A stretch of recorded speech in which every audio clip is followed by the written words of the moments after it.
أهالي النبطي وطل شوي على الخيام يا رايح صوب الليطاني دخلك وصل السلام صبح أهالي النبطي وطل شوي على الخيام وإلا إنه لحج محمد مشتاق الأهل ورفقاته بحي. So in 2007, there was a famous interview with Benny Morris in the New York Times in which he was asked about the ethnic cleansing of Palestine. And he said very bluntly that yes, there was an ethnic cleansing in 1947-48. However, it didn't go far enough. So he agrees with Pappe on the facts, but he does have a very different moral judgment. Because he believes, from the viewpoint of today, that had the ethnic cleansing gone far enough, we wouldn't have the conflict that we're faced with today. I will leave that to you to judge what you think about that judgment. As such, you can say that Professor Pappe, who has a much more radical interpretation than some of his colleagues at least, is also an activist. He's an academic activist. He's here today to give this talk.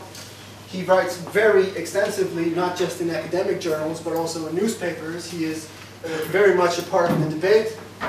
And he is an activist in the sense that he speaks of a totally different paradigm of the conflict. It's a great pleasure to see you here. Those of you I can see. Part of the mic I don't see anything. So those I can see and those I cannot see. It's good to see you. And thank you for the very kind introduction. And I will use this opportunity here to talk about the Nakba, because this is the date, the 15th of May 1948, is the date when the British mandate in Palestine came to an end and the State of Israel was declared, and the attempt by the Arab armies to stop the ethnic cleansing of Palestine began in earnest, and Israel became a fact, and the rest of Palestine, 20% of it, the West Bank, was annexed to Jordan, and the Gaza Strip fell under Egyptian military rule. So the 15th of May is a good date for commemoration, but of course the whole year of 1948, from the 1st of January 1948 to the 1st of January 1949, is the year of the Nakba. So the 15th of May is not a particularly bad or worse date in it. It's just the end of the British mandate for many people represents the beginning of the Palestinian catastrophe. But the catastrophe began long before the 15th of May 1948. I want to talk of how we got there, how we got to the terrible events that happened in 1948, and how I think we should relate to these events. Now, part of the history I will give you, I'm sure, is familiar to you. Part of it may not. But the most important thing is to understand that the way I analyze why the Nakba happened in 1948 and what happened as a result of the Nakba, that what I'm doing here is the kind of narrative, the kind of historical version that I think we all should subscribe to. In other words, if people would accept my analysis, which is not only mine, but the kind of analysis I give you of why there was a Nakba, if they would accept the way I describe the Nakba, and if they would accept that the Nakba continues until today, I think that the political action against Israel will change. The political action today towards the issue which is called the Arab-Israeli conflict or the Israel-Palestine question is based on an analysis that looks at the Nakba at best as a human tragedy, humanist tragedy, at worst as an event which is irrelevant. The Oslo Accord is based on the idea that 1948 is irrelevant to what is going on. Unfortunately, signed not by the Israelis, but also by the Palestinian leadership. So there is a very strong coalition of people, including Palestinians, who think that 1948 maybe is a good story to tell, but is not relevant for peace or the future. If you don't put 1948 at the center of the issue, you will never solve the Israeli-Palestinian problem. This is why I see the two-state solution as a ridiculous idea, because it ignores 1948 as an event. It claims that the conflict between Israelis and Palestinians started in 1967, when Israel occupied the West Bank and the Gaza Strip. And therefore, if you want peace, Israel has to go back to the pre-67 borders. That ignores totally what happened in 1948 and the implications of what happened in 1948. So how did it start? In many ways, I think, it's good to remind ourselves what Zionism was all about. It's important to be clear about that, I think. Because the issue is Zionism. The issue is not Palestinian or Israelis. It's an ideology which is at the heart of the conflict and is the reason for the conflict. It started, that ideology did not start in a bad way. It started in a good way, actually. Jews in Central Europe, in Eastern Europe, felt insecure in the mid-19th century, in the late 19th century. Some of them were looking for places outside of Europe. Zionism was also connected to another impulse, not just the impulse for security, but the wish to define yourself as a national movement. And the Jews were not the only one in the mid-19th century that suddenly discovered this idea of nationalism, that you belong to a group not because of its religion or because of its color, but because there's something which is called the nation and you are part of it. A lot of groups in Europe, as you know, cultural groups in Europe, ethnic groups, religious groups, began to define themselves as a national movement.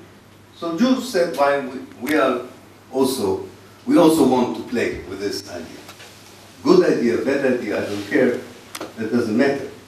People are entitled to say, I'm not a religion anymore, I'm a national movement. People are entitled to look for a safe place if they feel insecure.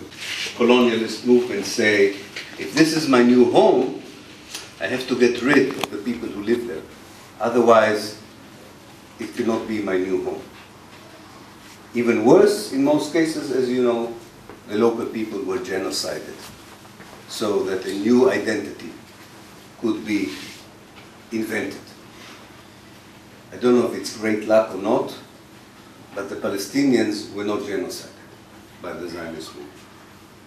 But they were ethnically cleansed, which is just a little below genocide in the list of crimes against humanity. But the idea is the same idea. Whether you kill people or you expel them, you want to move them out of the country that you want to invent yourself as a new person in it. Now, you don't only move them out of the country. You also claim that they have no connection to the country. You take them out of the history of the country and you enter yourself into that history. And that's exactly what Zionism did. It erased Palestine in the concept, in the memory, even before Palestinians were erased physically from the land. And from the very beginning, the core of Zionist leadership that came to Palestine in the early 20th century regarded the Palestinians as aliens, as foreigners who invaded a country that does not belong to them. This was more particular to the Zionist movement compared to settler colonialist movements in America and in Australia, for instance. The white people in America or in Australia never claimed that the Aboriginals or the Native Americans were people who took over something that once belonged to the white people. This was a particularly ingenious part of the Zionist narrative, to claim not only that the land belongs to you and the native people are insignificant, but to claim that if they are there, they are criminals, because they took something that does not belong to them. Definitely, Zionism was a secular movement that wanted to create a new Jew, to revive the Hebrew language. They had all kinds of major projects, if you want. Some of them are not bad, by the way, and some of them are even positive and impressive. But they're all dependent on the project of how do we take as much of Palestine as possible with as few Palestinians in it as possible. Zionist leaders said, we can live, we can survive, we can exist even if there are some Palestinians in Palestine. But we will never succeed of being what we want to be if the Palestinians are still there.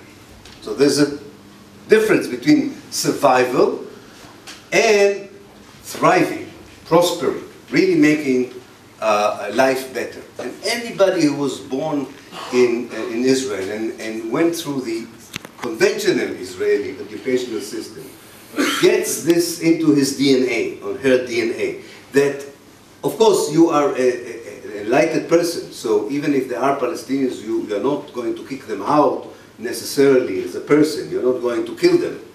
But you all the time envisage that how beautiful this place would have been if the Palestinians would not be there. This is a legitimate perception of reality that is inserted into the Zionist education from very early on. Very early on, and is still part of the Israeli educational system today. So the difference that we find between Zionists, what we call left Zionist, right-wing Zionist, center Zionist, is not about the vision, but about how realistic you are in implementing your dream. If you are someone who says, I wish they were not here, but maybe I cannot do much about it, so maybe I'll just get out of the West Bank so there will be fewer of them in my country. That is what we call the peace camp in Israel. I want to be just racist in part of Palestine. Small part, 80% of Palestine. I'm racist just there. I don't need the West Bank to be racist. I can be racist in Jaffa and Haifa. I don't need the West Bank for this. Because I'm practical, I'm pragmatic, and I can't expel anyone. This is the left. The right wing says, no, I can have the whole of Palestine, and if need be, I'll kick people out, or I'll find other means of making them absent, even if I don't have the power to chuck them out, to expel. These ideas became a real strategy in the 1930s. Why in the 1930s? Because up to the 1930s, the Jewish community in Palestine was quite small. A lot of the Jews who settled in Palestine went back or went to the United States because they didn't like the experience. And only a small group of settlers was there. So they didn't have time to strategize about the Palestinians.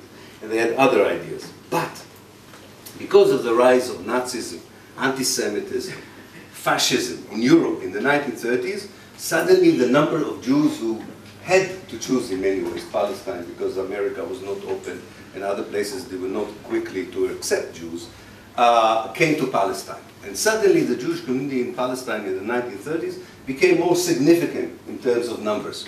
And that gave the Zionist leadership a sense of confidence that it can now think of how to implement the Zionist dream in its best version. And the best version for a Zionist dream was to have as much of Palestine as possible with as few Palestinians in it. First, you should try and induce the Palestinians to leave voluntarily. Namely, you can induce them to leave to Jordan, or Lebanon, or Syria. And then you can help us to create a pro-British Jewish homeland.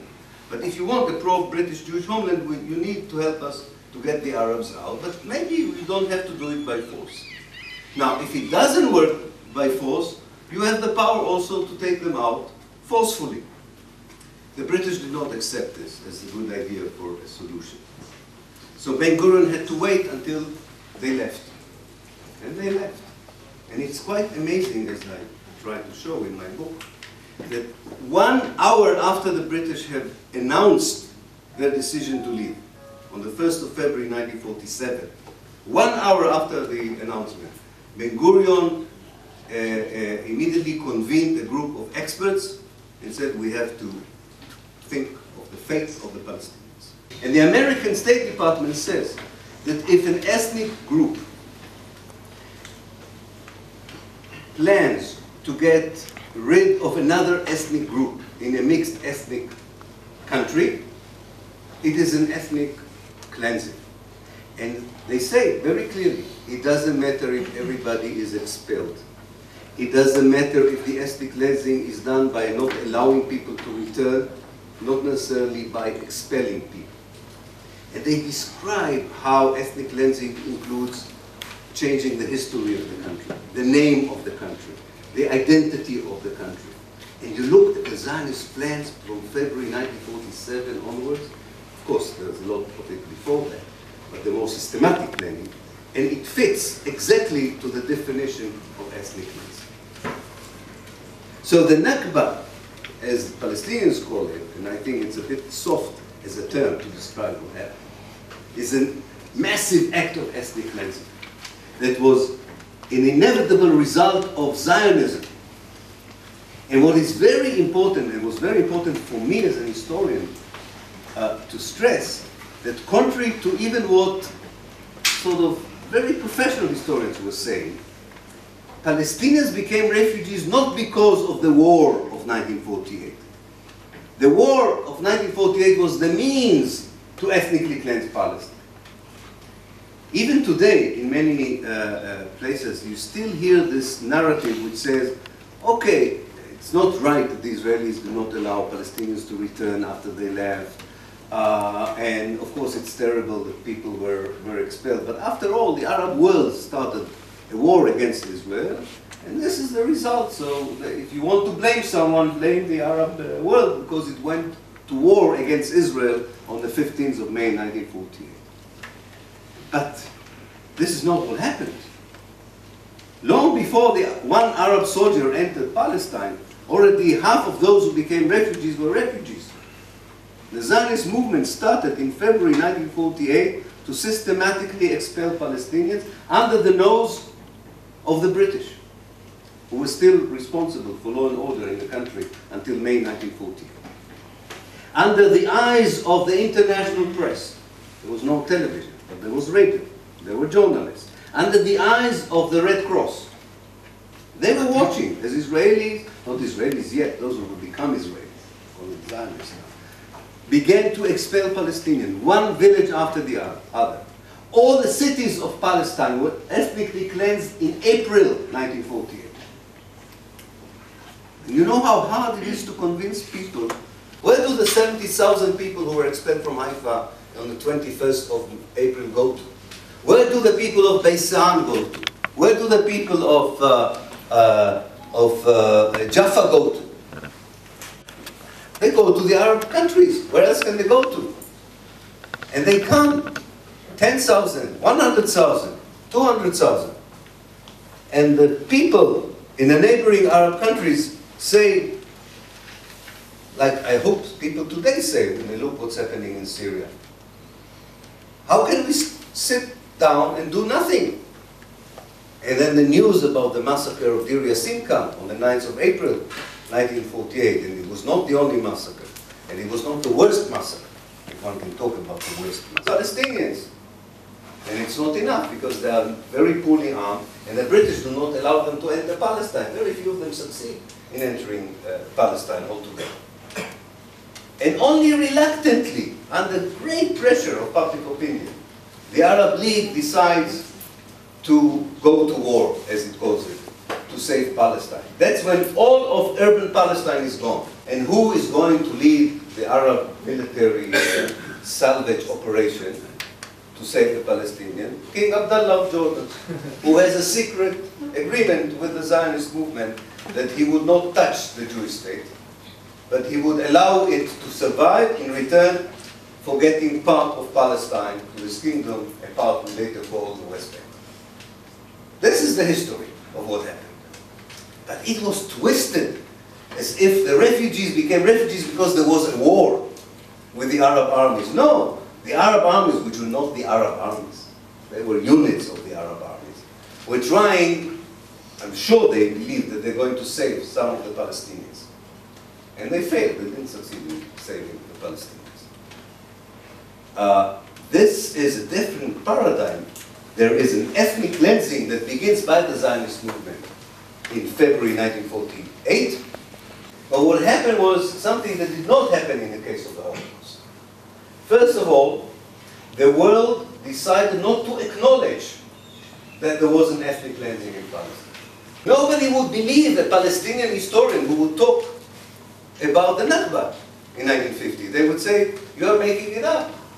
You people tried to destroy the Jewish state. It defended itself very courageously. This message from the international community to Israel was, when Jews commit ethnic cleansing, it's okay. Maybe it's because of the guilt complex about anti-Semitism.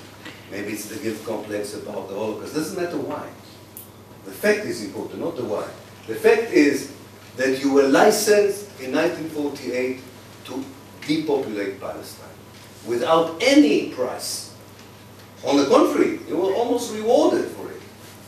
America, Britain, and France immediately recognized the new borders of Israel in 1950. They said 80% of Palestine that became Israel is now the internationally recognized borders of Israel. The fact that Israel did not allow refugees to return, at first looked, one should say to the Americans' credit, at first looked to the Americans as unacceptable. The Americans were pressuring Israel and said, okay, you created the state, very nice. We see you as our friends in the Cold War against the Soviet Union, no problem. But why don't you allow these people to come back? The American president were asking Ben-Gurion, I don't understand your position. So Ben-Gurion said to him, it will change the demographic balance. So being a real American, he said, so what? I mean, you have a state, so what does it matter? What's the nationality? And then he said, no, you don't understand, there will be a fifth column. And he did not accept it. But American policy, as you know, eventually and gradually, the ethnic cleansing in this form of direct expulsion ended in 1956. And then the Israelis invented something new. They said, okay, ethnically cleansing is not possible anymore. Also, the world became a bit more sensitive to what Israel was doing. And they said, let's substitute the idea of expelling people with the idea of not allowing people to move. It's the same thing, they said. Either I expel you, or I tell you, you sit here and you don't move. I have the same effect. You are not part of my life. You are not allowed to move freely without my permission. And you're not allowed to develop. And it took us, all of us, I think, a long time to understand that this is far worse than apartheid. Far worse than apartheid in this respect. Apartheid wanted to segregate and exploit. But ethnic cleansing has the idea that you don't belong to where you belong to. And in 1967, the problem became more serious. Because in 1967, the Israeli territorial appetite was such that they used the historical circumstances to take the 20% of Palestine that did not manage to take in 1948. So the whole of Palestine belonged to Israel in 1967. And there was a big debate in Israel, in the government. What shall we do with the 1.5 million Palestinians who are in the West Bank and the Gaza Strip? We kicked out almost 1 million. So what's the logic of taking in another 1.5 million at the time? And they seriously discussed, as we can see today from the Israeli documents, they seriously discussed the possibility of doing in 1967 what they did in 1948. There was a serious discussion. But they decided against it. And one of the reasons was television. They noticed that there were television crews in 1967. There were no television crews in 1948. So they were worried that ethnic cleansing on a massive scale would now be watched by people on the screens. They thought that the army would not be able to do it in a situation which is not a war situation, because the June war was very short, 6 days. And they were not sure how the Palestinians would react to another expulsion, because so many of the Palestinians were refugees in the West Bank and the Gaza Strip. So they decided not to expel massively, although there were expulsions after 1967, as you know. 3 refugee camps near Jericho, the city, from the old city, Jerusalem people were expelled from Kalkidia and so on, but not on the massive scope of 1948. And they transferred the idea of you cannot move and you cannot expand from Israel itself to the occupied territories. And they added the settlements to it. The major impulse behind the settlement, from the Israeli political elite's point of view, I'm not talking about the Messianic Jews who believe that what they are doing is coming back to the ancient home of Israel. I'm talking about the politicians. The politician saw the settlement as another means of ethnic cleansing. Because if you encircle every Palestinian city and village with Jewish settlements, it's like ethnic cleansing, because they cannot move. You don't even need the army to stop them from moving.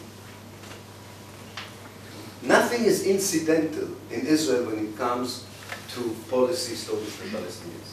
They are not very systematic in many other things. It's quite a chaotic state. But when they think about the Palestinians, when they act towards the Palestinians, they are very, very focused. They're very focused, they're very systematic. Because of this, what I would call the DNA of the ethnic cleansing. This idea that my life is not life, and is not going to be prosperous life if this Jewish state is not totally Jewish. But I'm realistic, and I know there are people here, other people, so I have to be ingenious of how I do it. Now, we are, and with this I would like to open it to discussion. This kind of sophisticated ethnic cleansing, I call it, continued until 2000. The sophisticated ethnic cleansing allowed Israel to be portrayed by itself and by its friends as a miracle. It was both a racist state and a democracy. It doesn't exist, only in fairy tales, but Israel succeeded with its academia, with its cultural elite, with its friends, with the Jewish communities around the world, to portray itself as something which is, of course, impossible. You cannot be both racist and a democratic state. You can be either. Like you cannot have an enlightened occupation. Either you're an occupier and then you're a bastard, or you're not an occupier. You cannot be a nice occupier. There isn't such a thing.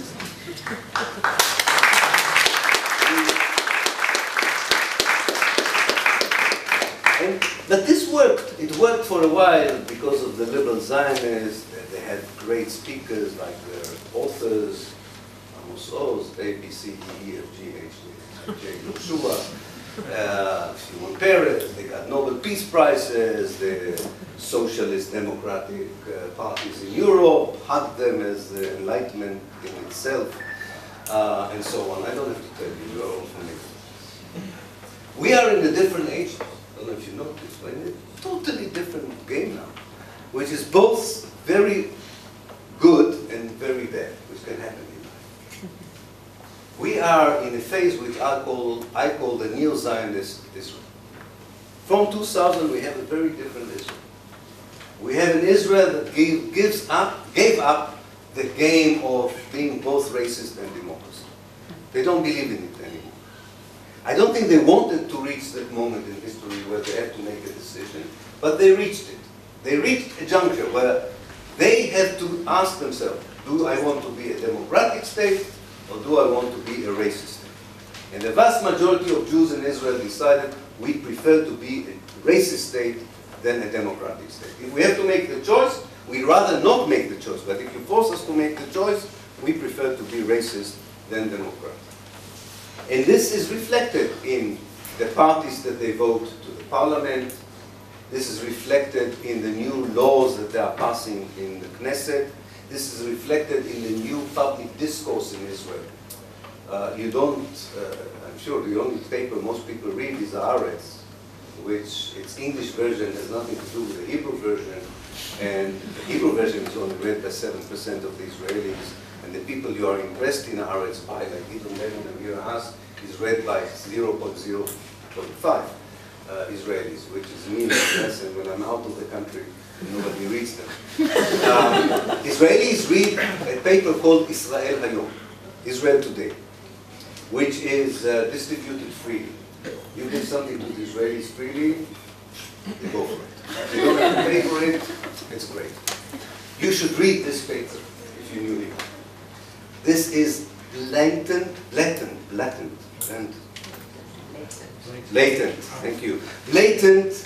explicit racism. it doesn't disguise itself as anything else. It is pure racism. Like that if you saw such a thing in Sweden, and if you replace the word Arabs or Palestinians with Jews, there will be an outcry that not anti-Semitism, that Nazism has returned to Sweden. Unbelievable. This could not have happened 10 years ago in Israel. This is the new Israel. It's totally, unashamedly racist because they made the decision. They made the decision. And then, of course, they knew the price. Netanyahu said it. He knows the price. The price is we lose the battle for legitimacy.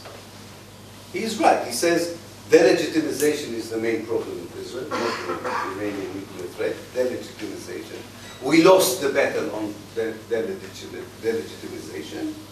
But as far as he's concerned, it's not that important. Because Israel has friends in the Capitol Hill, it has friends among the Christian Zionists, not only in America. I know that you have the nutcases here in Sweden too. I met some of them, a very interesting group of people. He says, you know, between Christian Zionists, Capitol Hill, and arms leaders, we're safe. Who needs to hear these moral, conscientious voices? Who cares about it? And this is bad news and good news. Why is it bad news and good news? Because on the one hand, it's bad news because this is a particularly brutal Israel. It is trying by force to expel 70,000 Palestinians from the Nakba. It destroys houses and expels people from the greater Jerusalem area day by day. It is about to expel all the Palestinians from the Jordan Valley. It is about to expel all the Palestinians from the old city of Akka. They are back not to the sophisticated ethnic cleansing, to the brutal, direct ethnic cleansing of expulsion. That's bad news. If you are at the receiving end of these policies, it's frightening. But it's also good news in a funny way, if you want. Because it exposes Israel for what it is. I always say to my academic friends, you know, today in the academia, in social sciences, in humanities, if you don't use a lot of theory, nobody accepts you up. You have to, especially Foucault, you have to quote Foucault, you have to Marx, you have to show that you read theory, and only because of the theory you understand the reality. So I have good news for all the academics who write about Israel and Palestine. You don't need Foucault anymore. You don't need Gramsci anymore. You don't need Marx anymore. Just describe what you see with your own eyes, and believe me, what you see is what you get. It's not sophisticated anymore. It's not liberal anymore. It's pure racism. The big question is, of course, for all of us, why is this clear reality not producing a change of politics from the ground? Why are the political elites in the West are not willing to see that? But we're still unable to get to the mainstream media, to mainstream politics with it. And I think one of the problems, it's not the only problem, there are many other problems. Fragmentation, lack of unity on the Palestinian side is not helping us. The events in the Arab world are not helping us, for sure. But the main reason, I think, we wasted time and energy using the wrong language, and many of us, not all of you, I'm sure, we focus on the wrong project. So, I'm talking about Europe and America in particular. This whole so-called peace process was one big waste of time, and as you know, one big waste of money. Europeans paid from their own pockets. I don't know if you know it, but you paid a lot for a peace process that did nothing but to allow the Israelis to continue to occupy Palestine. Millions and millions of pounds and dollars went into this peace process. There are some Europeans that made good life out of the peace process, undoubtedly, especially in Norway, not far away from that. I mean, some Norwegians who have nice houses because of the peace process. And there are some Palestinians who made some nice houses out of the peace process, and there are many Israelis who made some nice houses out of the peace process. But the vast majority of this money was wasted. You know? I don't mind. I mean, if it fed some mouths, it's good. But basically, it was a waste of time and energy because we were looking, as the Jewish joke has it, we were looking for the key, not where we lost it, but where there was light.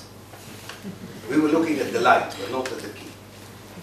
It was a waste. A two-state solution, talking about a two-state solution, talking about partition, not only for 46 years, talking about partition for 66 years was wrong. Talking about two-state solution was wrong.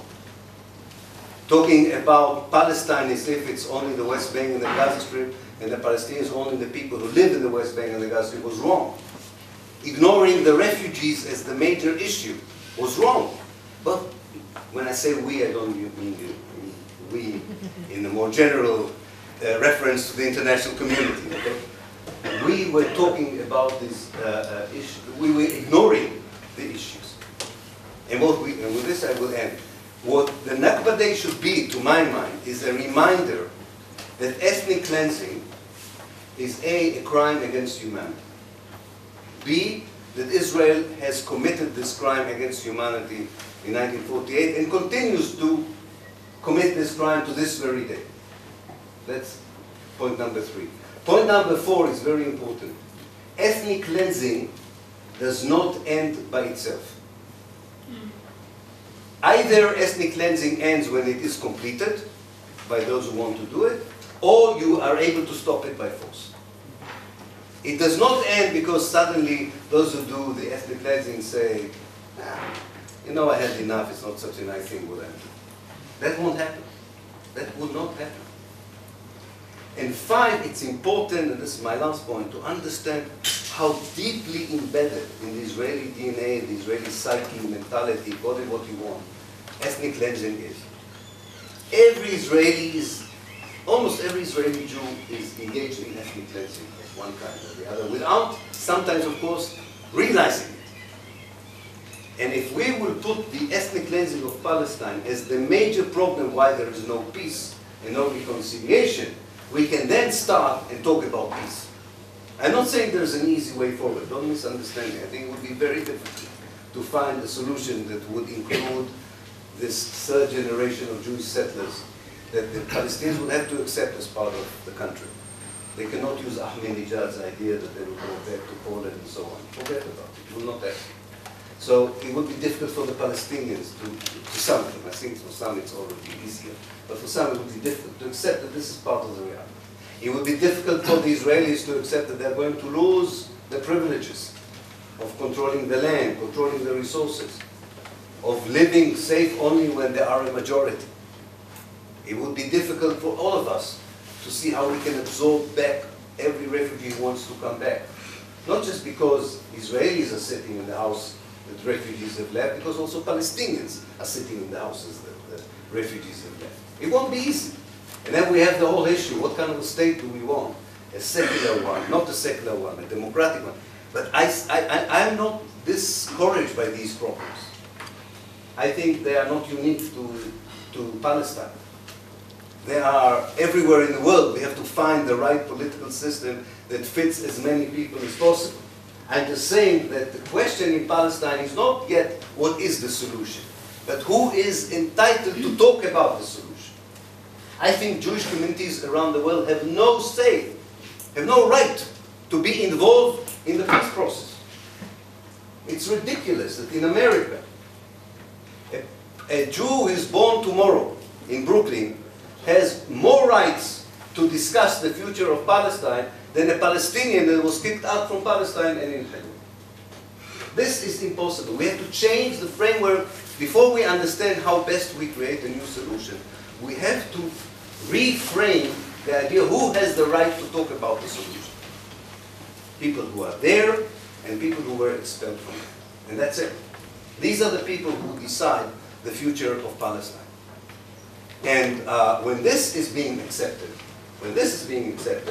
that Palestine is the whole of Palestine, and the Palestinians are every Palestinian, then you can sit with the representative bodies, if they want, of the Jewish community, and tell them, okay, you are a third generation of settlers, you are here, like the Africans said to the whites in South Africa, but the regime that you have is unacceptable. We want a different regime. We want to be equal. We want to be equal human beings. And on this basis, to build the future. Again, I don't want to sound someone who hides behind slogans. I know it will be very difficult practically to build it. But if we're not, we wasted 66 years on the wrong ideas. So let's at least start a new 66 years with the right ideas. Thank you.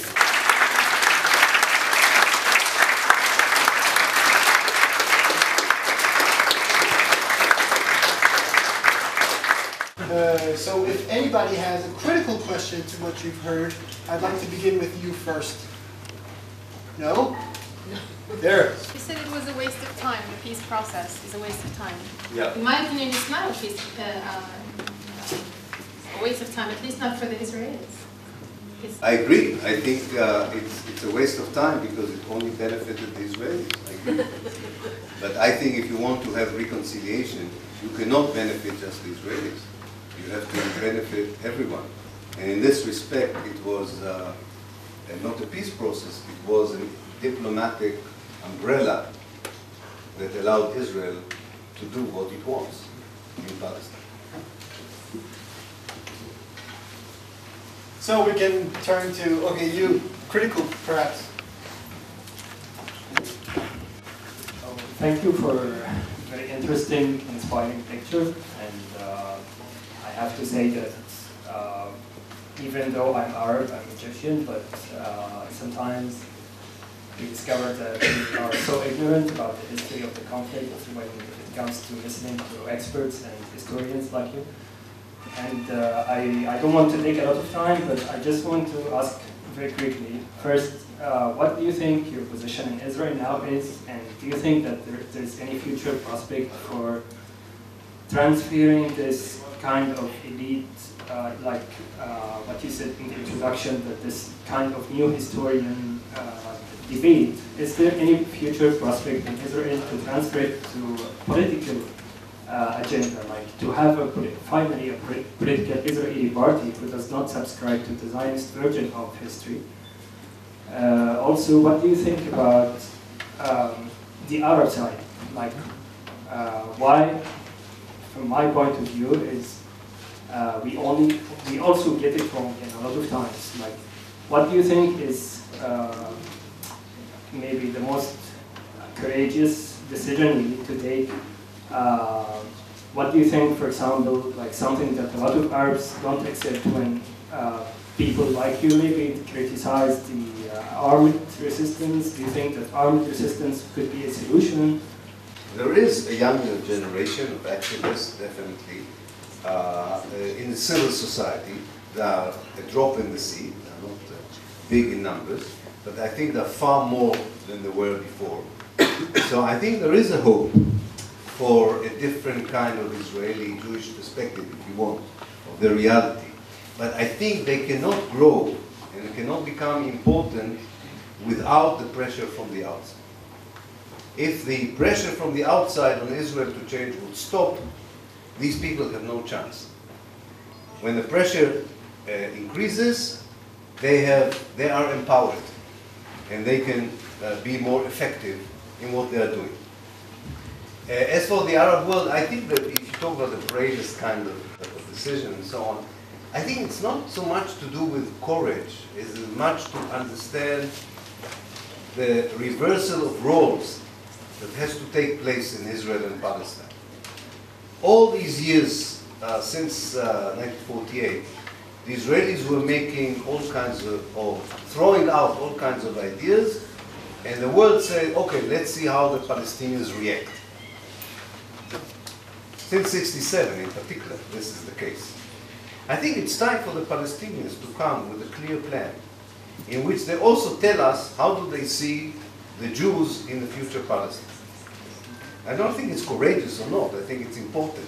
I don't care if it's courageous or not. It's the kind, we are not used to it.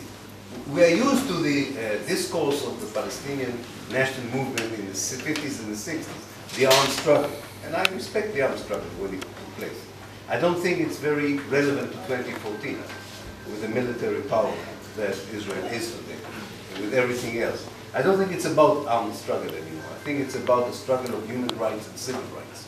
Israel is defeated daily when he talks about human rights and civil rights.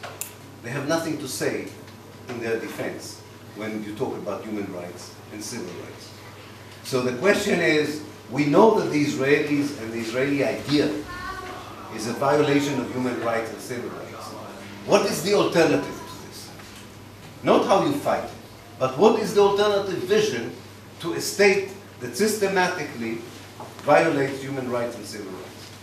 To my mind, it's a state that respects human rights and civil rights. And for me, a very important human right and civil right is the right of return. A very important civil right is the right to belong to the country that you were wiped out from. So don't think that I'm only thinking about the right of freedom of expression or freedom of organization. There are very concrete translations in the Palestine context to a human rights and civil rights struggle. How did Israel move, or the Israelis move, from the kibbutz and the mentality of the people of kibbutz to now? And can they ever get back to that? Okay, thank you.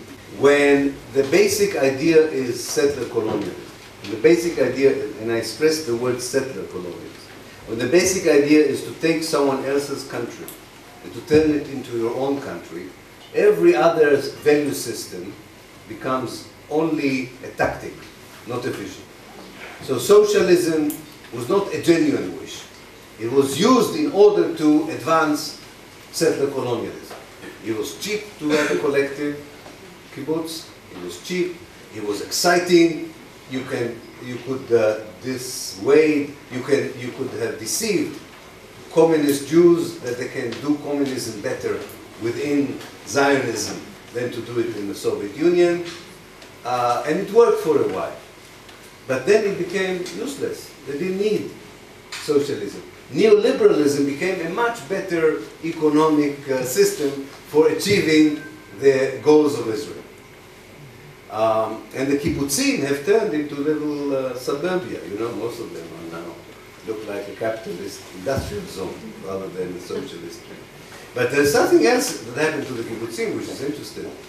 Israelis really find it difficult to cope now with the young Europeans who, instead of volunteering in the kibbutz, go to volunteer in the West Bank.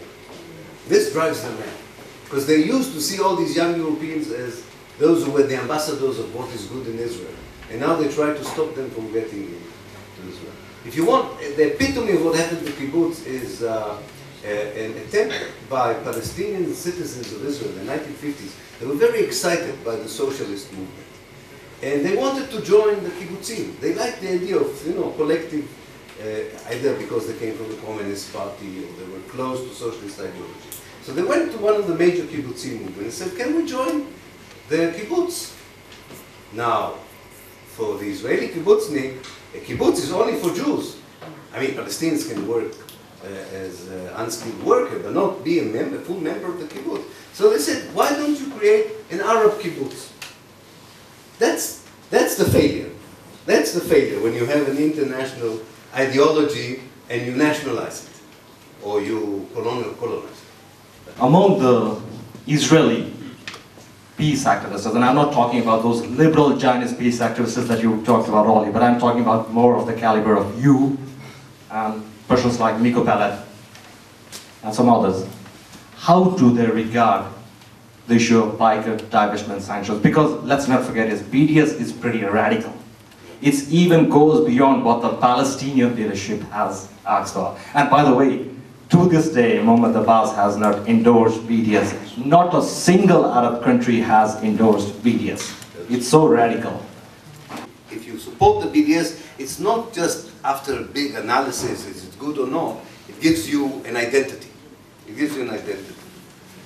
And more and more Israeli peace activists are beginning to see it in that way. And that's very encouraging. It's very encouraging. So I think that the delegitimization, as Netanyahu would call it, is part of a process in which definitely also Jews in Israel have a role to play. Definitely progressive voices in Jewish communities have to play. We have a problem in Palestine and Israel. The movement to turn Israel into a pariah state is growing all the time. And the delegitimization is increasing. But when you talk to people in the West Bank, and that's part of the reluctance to support it, by the way, it's not all out of lack of courage. You talk to people in the West Bank, they tell you, yes, but it hasn't changed anything in my life. Why should I support something that has not stopped one Israeli settlement? I'm still stopped in the checkpoint. I mean, they want to see, and we're not good at showing them this, by the way, those of us who are involved in the BDS. What is the connection between BDS and changing the quality of life either in the West Bank or in Haifa? It doesn't matter.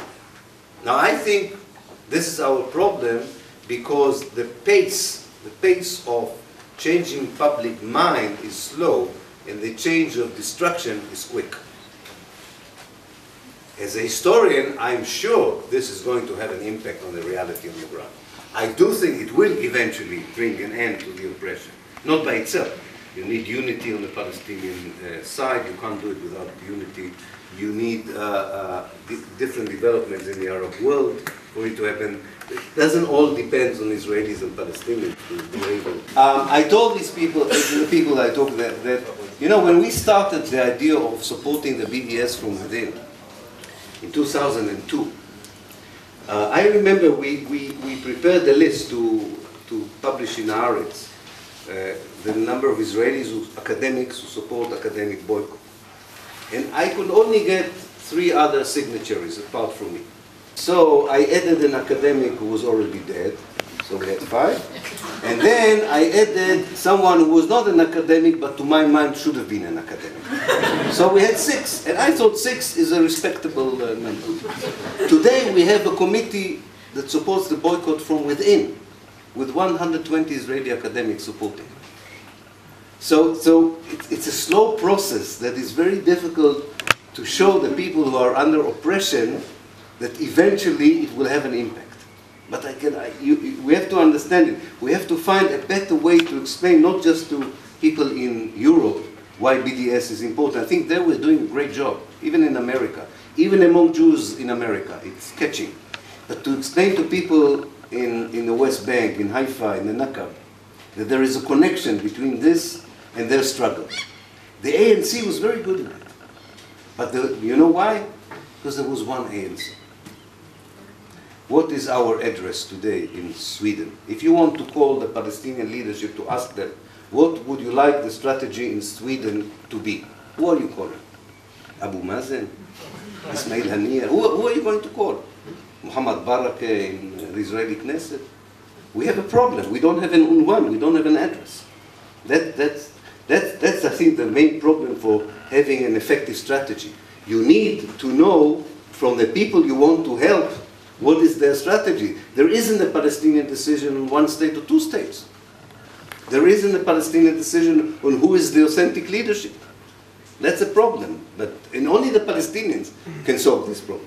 Hopefully, I don't know, maybe the Fatah-Hamas new negotiations are a good sign that something is changing. Maybe the younger generation through the Facebook has a different agenda. I think 48, the Nakba that you talk, shows you that for the younger generation, I think, 48 is the center, is the consensus.